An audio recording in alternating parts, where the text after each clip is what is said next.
बिस्मिल्लाहिर्रहमानिर्रहीम। अस्सलाम वालेकुम नादरीन, आप यूट्यूब चैनल देख रहे हैं। मैं इमरान खान हूँ। इंपॉर्टेंट खबरें आ रही हैं, लेकिन क्योंकि आज 8 फरवरी 2024 के बाद एक साल मुकम्मल हो गया। 8 फरवरी 2025 है। इस एक साल के अंदर पाकिस्तान में बहुत सारी चीज़ें बहुत अजीब हुई हैं, लेकिन ये सब कुछ जो पाकिस्तान में हुआ ये 8 फरवरी 2024 के दिन होने वाली धांधली की वजह से हुआ। पाकिस्तान के लोगों को आज इमरान खान साहब ने एहतजाज की कॉल दी हुई है। एक यौम स्याह का उन्होंने ऐलान किया हुआ है, और उसकी वजह यह है कि लोगों का मैंडेट चोरी किया गया था। लोगों का जो इज्तिमाई शऊर है उसकी तौहीन की गई थी, और पाकिस्तान के अंदर पूरा का पूरा इलेक्शन छीन लिया गया था। क्योंकि ये इलेक्शन पाकिस्तान तहरीक इंसाफ जीती थी और बाकी सारी पॉलिटिकल पार्टीज हार गई थी। बल्कि जो PMLN के हमायती भी हैं वो भी ये कहते हैं कि PMLN किसी सूरत 17 से 20 सीटों से ज़्यादा नहीं जीती। ज़्यादा से ज़्यादा 20 सीटें कहते हैं लोग, और कम से कम 17 सीटें बताते हैं कि ये PMLN के हिस्से में आई थी। लेकिन इसके बावजूद पाकिस्तान तहरीक इंसाफ 180 नशिस्तें जीत गई। 2/3 से ज़्यादा अक्सरियत उन्होंने हासिल की थी। लेकिन फिर रात को नताइज रोक दिए गए, और नताइज रोकने के बाद तेज़ी से नताइज तब्दील किए गए। 8 फरवरी 2024 की रात को मैंने एक वीलॉग किया था जिस वक्त नताइज रोके गए थे। मैंने उस वक्त आपको बताया था कि अब तक की इतला के मुताबिक 179 सीटों के ऊपर पाकिस्तान तहरीक इंसाफ लंबी लीड से आगे जा रही है, और इस वक्त नताइज रोक दिए गए हैं। अब पता नहीं जब नताइज दोबारा आएंगे तो नतीजा क्या निकलेगा। तो उसके बाद जब हमने देखा तो पाकिस्तान तहरीक इंसाफ की आधी नशिस्तें छीन कर PMLN में, MKM में और पाकिस्तान पीपल्स पार्टी में और दीगर जमातों में बांट दी गई। फजल रहमान साहब को भी नवाजा गया, बहुत सारे और लोगों को नवाजा गया। तो इस तरह पाकिस्तान तहरीक इंसाफ की जो सीटें हैं वो दूसरी जमातों को मिलने से तहरीक इंसाफ इसके बावजूद सबसे बड़ी पॉलिटिकल पार्टी बन के सामने आई। और लेकिन सबसे बड़ी पॉलिटिकल पार्टी होने के बावजूद सादा अक्सरियत उनके पास नहीं बन सकी। 2/3 अक्सरियत से कम करके इतना कम कर दिया कि वो सादा अक्सरियत में भी नहीं थे, और फिर बाकी सारी जमातों को इकट्ठा करके पाकिस्तान में हुकूमत बना दी गई। PMLN की ख्वाहिश थी शुरू में कि सिर्फ पंजाब में हुकूमत बना लें और वफाक की हुकूमत ना बनाए, क्योंकि उन्हें इस बात का आइडिया था कि पाकिस्तान जिन हालात में उन्होंने पहुंचा दिया है, इन हालात में इस मुल्क को चलाना मुश्किल नहीं है। लेकिन फिर उनके सर पर डंडा मारा गया और उन्हें कहा गया कि नहीं, अगर आपने हुकूमत लेनी है तो आपको दोनों हुकूमतें लेनी पड़ेगी। लिहाजा PMLN ने पंजाब की हुकूमत भी लेनी पड़ी, और उन्होंने वफाकी हुकूमत भी ली। नवाज शरीफ ने अपने भाई को वज़ीर आज़म बनवाया, अपनी बेटी को वज़ीर आला बनवाया, और बुरश अपने हाथ में पकड़ दिया। अब मामला यह है कि उस वक्त से लेकर अब तक ना इनसे हुकूमत चलती है, ना इनसे निज़ाम चलता है, ना लोगों को इन पर एतबार होता है। पाकिस्तान में महंगाई बढ़ती चली जा रही है। पाकिस्तान में गुर्बत की शरह के अंदर इजाफा हुआ। लगभग 1.5 करोड़ लोग मजीद पाकिस्तान में गुर्बत की लकीर से नीचे चले गए, और ये बड़ा अफसोसनाक है। 18 लाख लोग पाकिस्तान छोड़कर चले गए। ब्रेन ड्रेन लगातार पाकिस्तान में हो रहा है, मईशत गिर रही है। रोजाना आलमी इदारों की रिपोर्टें आ रही हैं। फिच की रिपोर्ट आई है कि पाकिस्तान की जो क्रेडिट रेटिंग है वो नीचे जाने का इम्कान है, उसमें कमी हो रही है। और ये सारी वजूहात पाकिस्तान की इस हुकूमत के ऊपर अवाम का अदम एतमाद है। अब अवाम को इमरान खान साहब ने कहा जी यौम स्याह उसको मनाओ। इस मौके के ऊपर जो हुकूमत है उन्होंने दफ़ा 144 नाफिज कर दी है, पंजाब में भी, आज़ाद कश्मीर में भी और दीगर जगहों पर। और ये दफ़ा 144 को पहली दफ़ा नाफिज नहीं की। दो चीज़ों का तो इन्होंने मजाक बनाकर रख दिया है। एक दफ़ा 144 और एक मजाक बनाकर रख दिया है दहशतगर्दी के मुकदमे को। जब दिल करता है, जिस पे दिल करता है दहशतगर्दी का मुकदमा दर्ज कर देते हैं, जब दिल करता है दफ़ा 144 नाफिज कर देते हैं। लेकिन इसके बावजूद पाकिस्तानी निकलते हैं और निकल कर एहतजाज करते हैं। तहरीक इंसाफ का कहना है कि वो भरपूर तरीके से एहतजाज करेंगे। आलिया हमजा ने अनाउंस किया, जो पंजाब में इमरान खान साहब ने उन्हें एक अहम ओहदा दिया है और उन्हें ऑर्गेनाइजर बनाया पार्टी का। तो उन्होंने कहा जी आज दफ़ा 804 नाफिज होगी और पंजाब के अंदर हम भरपूर एहतजाज करेंगे। सोशल मीडिया के ऊपर पाकिस्तान तहरीक इंसाफ ने धांधली के सबूत दोबारा से लगाए और बहुत तेज़ी से कंपेन चलाई है 8 फरवरी के यौम स्याह के हवाले से। ये पहला टेस्ट है जुनैद अकबर का खैबर पख्तूनख्वा में कि आज के दिन में वो कितना बड़ा जलसा करते हैं और लोगों को कितनी बड़ी तादाद में बाहर लेकर आते हैं। अली अमीन गंडापुर साहब को इमरान खान साहब ने कहा कि अगर मेरे सूबे में लोगों को परेशान किया गया तो आप इसके लिए जिम्मेदार होंगे। उन्होंने यकीन दहानी करवाई कि ऐसा कुछ नहीं होगा। देखते हैं कि कितनी कोऑपरेशन मिलती है खैबर पख्तूनख्वा में, खास तौर पर जुनैद अकबर साहब को, और पंजाब के अंदर कितने लोगों को इकट्ठा कर पाती है पाकिस्तान तहरीक इंसाफ, या कितने बड़े पैमाने पर एहतजाज कर पाती है। ये सारी चीज़ें पता चल जाएंगी। अभी देखिए, इस वक्त भी अगर 1 साल गुजर गया इस हुकूमत को आए हुए, 1 साल के बाद भी अगर इन्हें दफ़ा 144 लगानी पड़ रही है तो इसका मतलब आप समझिए 1 साल के बाद भी दफ़ा 144 लगाने का मतलब यह है कि इस 1 साल में भी ये इमरान खान साहब की मकबूलियत का कुछ नहीं बिगाड़ सके। लेकिन अगर इमरान खान की मकबूलियत में डेंट डाल देते अपनी कारकर्दगी के जरिए से, या कुछ कोशिश करने के बाद कोई डेंट ये डाल देते इमरान खान साहब की मकबूलियत में इस 1 साल के अंदर, तो फिर इनको दफ़ा 144 ना लगानी पड़ती। 1 साल पहले भी इनको पाकिस्तान तहरीक इंसाफ पे दफ़ा 144 लगानी पड़ती थी, 1 साल के बाद भी इनको लगानी पड़ रही है, और उससे पहले भी ये लगाते रहे हैं। तो ये एक वाज़ेह सबूत है कि इमरान खान साहब की मकबूलियत को तोड़ने में मुकम्मल तौर पे नाकाम रही है मौजूदा हुकूमत, और उन्हें एक और यौम स्याह का सामना है। ये तहरीक अगर आगे बढ़ती है तो हुकूमत के लिए मुश्किलात बढ़ेंगी। हुकूमत ने एक मरतबा फिर पाकिस्तान तहरीक इंसाफ को मुज़ाकरात की दावत भी दी है। उन्होंने कहा जी आए बैठे मुज़ाकरात करते हैं, और एक तरफ मुज़ाकरात की दावत देते हैं, दूसरी तरफ ख्वाजा आसिफ साहब ताने दे रहे हैं। ख्वाजा आसिफ साहब ने पाकिस्तान तहरीक इंसाफ को ताने दिए हैं कि जी आप पंजाब में निकलते नहीं, सिंध में निकलते नहीं। एक तरफ सारे डेरों के बाहर, सारे दफातर के बाद पुलिस खड़ी की हुई है, जगह जगह पे नाके लगाए हुए हैं, घरों में छापे मारे जा रहे हैं। पाकिस्तान तहरीक इंसाफ कोई मुसल्ला तंजीम तो है नहीं, ये एक सियासी तंजीम है। इनके लोग निकलेंगे, उन्हें गिरफ्तार किया जाएगा, जेलों में डाल दिया जाएगा, फर्क ही कोई नहीं पड़ता निज़ाम को। लोगों पे टॉर्चर किया जाता है, आंसू गैस के शेल फेंके जाते हैं। और जो सियासी इजाजतनामा होता है जो मिलना चाहिए हर पॉलिटिकल पार्टी को कि अगर आप एहतजाज करना चाहते हैं तो आपका एक डेमोक्रेटिक राइट है ना कि आप निकले और निकल कर एहतजाज करें। ये पाकिस्तान के आइन के अंदर आपको इजाज़त मिली हुई है। यानी इस वक्त पाकिस्तान तहरीक इंसाफ पूरी दुनिया में एहतजाज कर रही है, बरतानिया में, ऑस्ट्रेलिया में, कनाडा में, अमेरिका में, यूरोप में, यूरोपीय यूनियन के कई ममालिक में, हर जगह एहतजाज कर रही है पाकिस्तान तहरीक इंसाफ। दुनिया के किसी मुल्क में तहरीक इंसाफ को एहतजाज करने से मना नहीं किया गया, लेकिन पाकिस्तान जहाँ पे धांधली हुई है, जहाँ पे सबसे जरूरी है कि यहाँ पे एहतजाज किया जाए, तो इस मुल्क में मना कर दिया गया कि यहाँ पे आप एहतजाज नहीं कर सकते। यानी पाकिस्तान में होने वाली धांधली पर पाकिस्तान में एहतजाज नहीं हो सकता, बाकी सारी दुनिया में एहतजाज हो सकता है।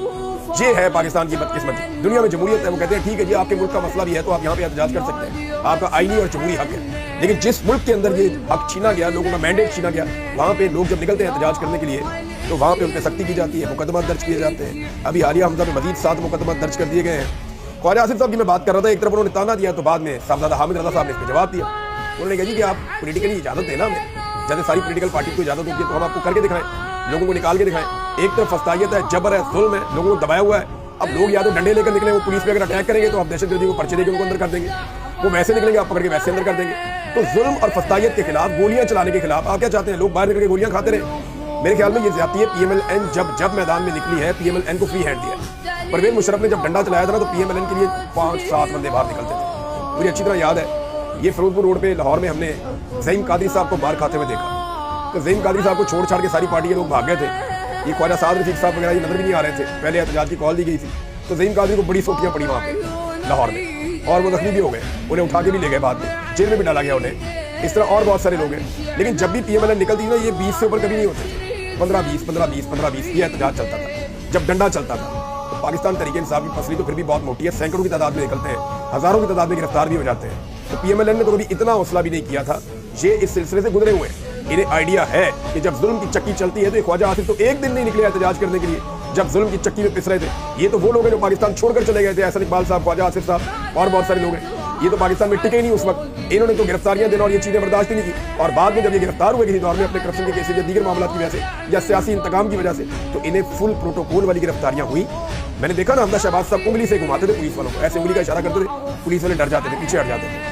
क्या आज पाकिस्तान तहरीक इंसाफ का कोई बंदा अपनी उंगली के इशारे से पुलिस वालों को पीछे कर सकता है? नहीं कर सकता, क्योंकि यहाँ पे और वहाँ पे फर्क है। जो पीएमएलएन के साथ हो रहा था फुल प्रोटोकॉल के साथ हो रहा था, जो पीटीआई के साथ हो रहा है उसमें एस्टेब्लिशमेंट ने, हुकूमत ने और पूरे निज़ाम ने उनको पीसने का फैसला कर रखा है। नाज़रीन, आज एक और बड़ी चीज़ होने जा रही है, लेकिन उससे पहले ख्वाजा आसिफ साहब का एक लतीफ़ा है। ख्वाजा आसिफ साहब ने कहा जी कि मेरे वालिद साहब ने किताब पढ़ी, उन्हें वो किताब दी थी मुमताज़ दौलताना साहब ने। मेरे वालिद साहब ने किताब पढ़ने के बाद मेरे हवाले की कि जाके मुमताज़ दौलताना साहब को वापस दिया। वो कहते जी मैं उनकी किताब वापस करने जा रहा था तो मैंने कुछ किताब के हिस्से पढ़ दिए, तो मुझे वो अच्छी किताब लगी, तो मैंने उन्हें कहा जी मियाँ साहब ये किताब आप मुझे भी दे दें पढ़ने के लिए। तो मुमताज़ दौलताना साहब की बात उन्होंने बड़े फ़ख्र से सुनाई। किताब की तकरीबन रनमाई हो रही है, वहाँ अदबी बात की जाती है, तो आप इनकी अक्ल का मवाज़ना करें। वो कहते हैं जी वो मुझे कह रहे हैं कि जो किसी को किताब देता है बच्चू, वो उल्लू का पट्ठा होता है, और जो किताब वापस करता है वो उससे बड़ा उल्लू का पट्ठा होता है। ख्वाजा साहब बताना क्या चाह रहे थे? किताब देने वाला कौन था? मुमताज़ दौलताना। किताब वापस देने वाला कौन था? ख्वाजा आसिफ साहब के वालिद। तो ये दोनों को उल्लू का पट्ठा और बड़ा उल्लू का पट्ठा कह रहे हैं। यानी ख्वाजा आसिफ साहब को बात करते हुए भी समझ नहीं आ रही कि वो एक अदबी महफिल के अंदर एक ऐसे मौके के ऊपर किस तरह का लतीफ़ा सुना रहे हैं और किन लोगों की बेइज्जती कर रहे हैं। ये एक्चुअली ज़हनी मरीज बन गए हैं। यानी रिहाना डार ने जब शिकस्त दी ख्वाजा आसिफ साहब को, सोच भी नहीं सकते थे। ये 3 मरतबा लगातार सियालकोट से इलेक्शन हार के और जूते पॉलिश करके वहाँ पे एमएलए बने हैं। इसी तरह नवाज शरीफ साहब के साथ भी यही हुआ है कि नवाज शरीफ साहब जो है वो लाहौर से इलेक्शन हार गए, जहाँ से वो हमेशा जीतते थे। अभी लाहौर के उसी हल्के के अंदर सर्वे हुआ है और वो सर्वे मैं देखकर हैरान रह गया हूँ कि उस हल्के के अंदर पीएमएलएन जो है वो 50-50 चलती थी, या अगर बहुत बुरे हालात भी हो तो थोड़ा सा डाउन हो जाती थी। लेकिन अभी इस वक्त तो यास्मीन राशिद साहिबा जेल में है और नवाज शरीफ साहब का नाम लेने वाला कोई नहीं। हल्के के अंदर पीएमएलएन का बेड़ा गर्क हो चुका है और ये नवाज शरीफ साहब का वो हल्का है जिसे ये लोग अपना गढ़ समझते हैं। तो इन्हें ज़हनी मरीज बना दिया इमरान खान साहब ने, इनको शिकस्त दे देकर। अभी इमरान खान साहब का एक और डेवलपमेंट है, मैं आपको पहले बता देता हूँ जो सामने आने वाला है। डेवलपमेंट ये है कि इमरान खान साहब ने एक खत लिखा था आर्मी चीफ को, उस खत का कोई मुस्बत जवाब नहीं आया। मैं प्रैक्टिकली आपको बताऊँ कि जो ऑफ द रिकॉर्ड उसका जवाब आया पार्टी के पास, तो मुस्बत जवाब नहीं है। तो अब इमरान खान साहब ने एक खत और लिख दिया। ये आज के दिन में ज़्यादा इम्कान आते हैं कि इमरान खान साहब का खत दोबारा से खुला खत आर्मी चीफ को पहुंच जाएगा। ऐसा नहीं है कि वो डाकिया लेकर जाएगा, जाकर आर्मी चीफ साहब को देगा कि सर ये आपके नाम खत है, इमरान खान साहब ने भेजा, ऐसे नहीं होगा। ये ओपन लेटर है, खुला खत है, सारी कौम इसको पढ़ लेगी कि इमरान खान साहब ने पहले आर्मी चीफ को क्या कहा था, उसका जवाब जिस तरह का है। फिर उसके बाद इमरान खान साहब ने दूसरा जो खत लिखा है वो ज़रा थोड़ा सख्त है। उनके अल्फाज भी सख्त हैं, उसके अंदर गिला शिकवा भी थोड़ा सख्त है, तो पहले से इसकी इंटेंसिटी ज़्यादा है। मुझे इस खत के हवाले से कुछ नुकात पता है और पहले से मिलते जुलते ही हैं। जो पहले इमरान खान साहब ने बातें की थी वही बातें रिपीट होंगी, लेकिन इस मरतबा खत पहले की तरह ज़्यादा नरम नहीं होगा, थोड़ी सी इसकी इंटेंसिटी ज़्यादा होगी। और मुझे लगता है कि इमरान खान साहब अब खत लिखते रहा करेंगे आर्मी चीफ को जब तक कि खत का सही तरह जवाब नहीं आ जाता। लेकिन ये तो उनका इस्तेकाक है ना, कोई भी किसी को खत लिख सकता है, जमहूरियत है यहाँ पे। तो इमरान खान साहब आर्मी चीफ को लिखा हुआ दूसरा खत आज के दिन में या तो वो पब्लिक कर देंगे, और अगर आज ना किया तो एक आधे दिन में हो जाएगा। लेकिन मेरी इन्फॉर्मेशन के मुताबिक खान साहब का खत तैयार हो गया है, लिखा हुआ भी है, सिर्फ उसे पब्लिक करना बाकी है। तो पहले जो खत लिखा उसके ऊपर बड़ा रोला पड़ गया, पूरी दुनिया के अंदर रोला पड़ा उसका। जी एक्चुअली इमरान खान साहब रजिस्टर्ड कर रहे हैं कि मैंने 150 सफ़ात का खत हमारे चीफ जस्टिस को भी लिख दिया और आईनी बेंच के सरबराह को भी लिख दिया, और मैंने आर्मी चीफ को भी खत लिख दिया, मैं आलमी इदारों को भी लिख रहा हूँ, मैं बैनुल-अक़वामी सतह पे भी खतूत लिख रहा हूँ, मैं सबके साथ बात करने के लिए तैयार हूँ। मैंने मुज़ाकरात को मौका भी दिया, हमारे 2 बड़े जायज़ मुतालबात थे, वो मुतालबात तस्लीम नहीं किए गए। तो इमरान खान साहब ने पूरी ग्राउंड बना ली और एक एक चीज़ इमरान खान साहब ने बता दिया कि जनाब हुज्जत तमाम कर रहा हूँ मैं, ये काम किया जाए। अब बज़ाहिर ऐसा लगता है कि आने वाले दिनों में जो फैसला होगा वो सड़कों पर होगा, ऐसा नहीं लगता कि अब कोई चीज़ तय हो पाएगी दोनों फ्रीकैन के बीच में। उसकी वजह है ना, जो मुझे वजह समझ आती है कि इमरान खान साहब मैक्सिमम फ्लेक्सिबल होकर भी जिस पॉइंट तक आए हैं हुकूमत और एस्टेब्लिशमेंट के लिए वो काफ़ी नहीं है। जो हुकूमत और एस्टेब्लिशमेंट मांग रही है इमरान खान साहब उससे बहुत दूर है, वो उन्हें देना नहीं चाहते, बीच का रास्ता निकल नहीं रहा, और डील करने के लिए इमरान खान साहब तैयार नहीं है। अब मामला डील करना चाहते हैं लेकिन कोई ज़ाती डील वो करना नहीं चाहते। अब इस सूरत हाल के अंदर इमरान खान साहब को अगर नहीं छोड़ा जाता तो फिर उन्हें एक तहरीक चलानी पड़ेगी। ये तहरीक का मोमेंटम आहिस्ता आहिस्ता बन रहा है।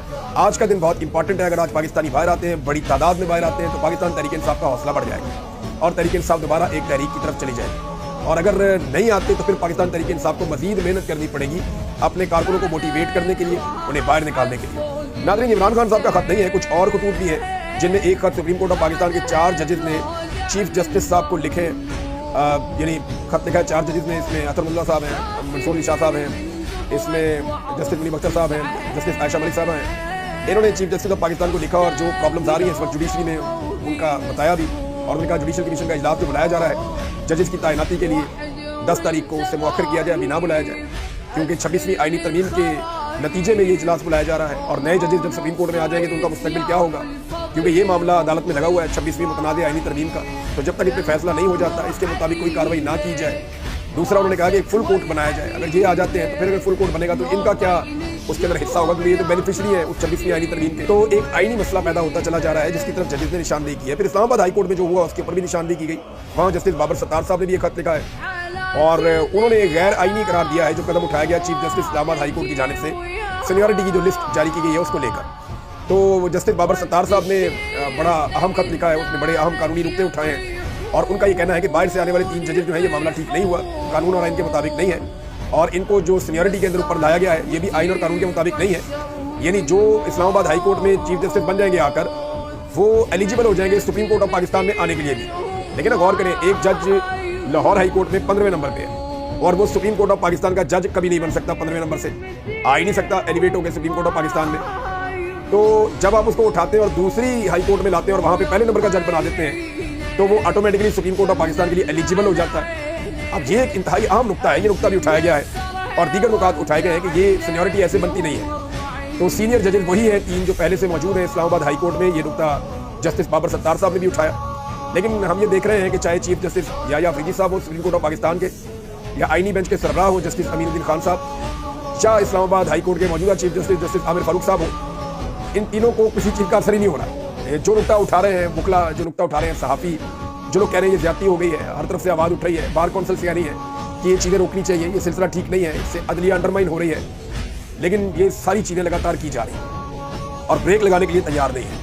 ऐसा लगता है कि अदलिया के मुकम्मल कंट्रोल तक ये ऑपरेशन रुकेगा नहीं।